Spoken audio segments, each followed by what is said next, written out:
You probably rely on global shipping every single day without really thinking about it, right? But you might not think about the actual crews moving those goods through, well, increasingly tense geopolitical waters. Yeah, it's super easy to overlook. But today we are unpacking a really critical update from the Directorate General of Shipping.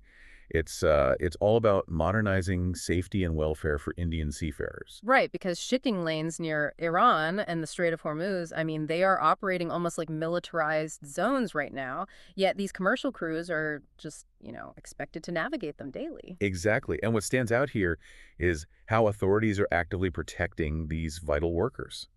The DG Shipping is looking at the reality of this complex environment and realizing that, well, piecemeal solutions just don't work anymore. So let's look at the immediate physical safety protocols first. They've escalated measures for crews in these sensitive regions, advising them to, like, stay indoors and avoid high-risk areas on the deck. Yeah, and strictly follow onboard safety protocols. It's a very deliberate risk mitigation strategy. Right. By keeping the crew inside the superstructure, you drastically reduce their physical exposure to sudden danger.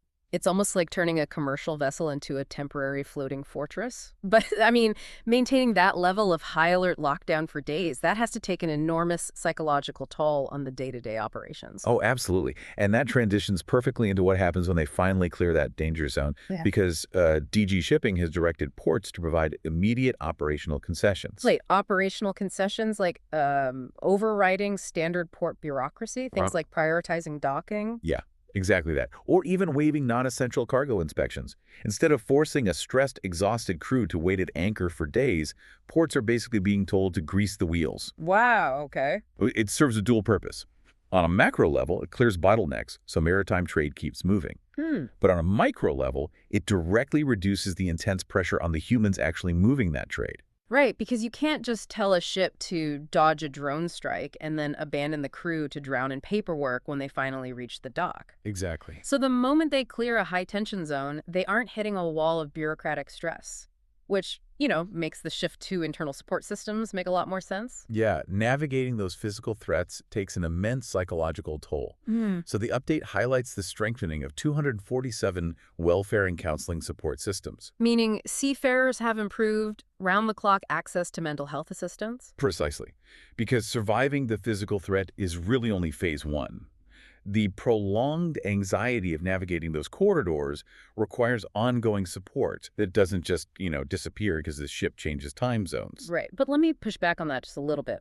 Realistically, how effective is a remote counselor going to be? Well, Like, if I'm a seafarer dealing with the aftermath of a geopolitical close call, isn't dealing with maritime bureaucracy a massive source of anxiety in itself? A therapist on a screen isn't going to lower my blood pressure if my paperwork is a mess. that is a very fair challenge. You're right, a screen therapist won't fix a localized port dispute. But that is exactly why the Directorate introduced their broader digital transformation efforts as the solution to that exact problem. Oh, okay. The new DGMA portal, right? Yes, the Directorate General of Maritime Affairs platform. It targets that systemic anxiety of being isolated at sea.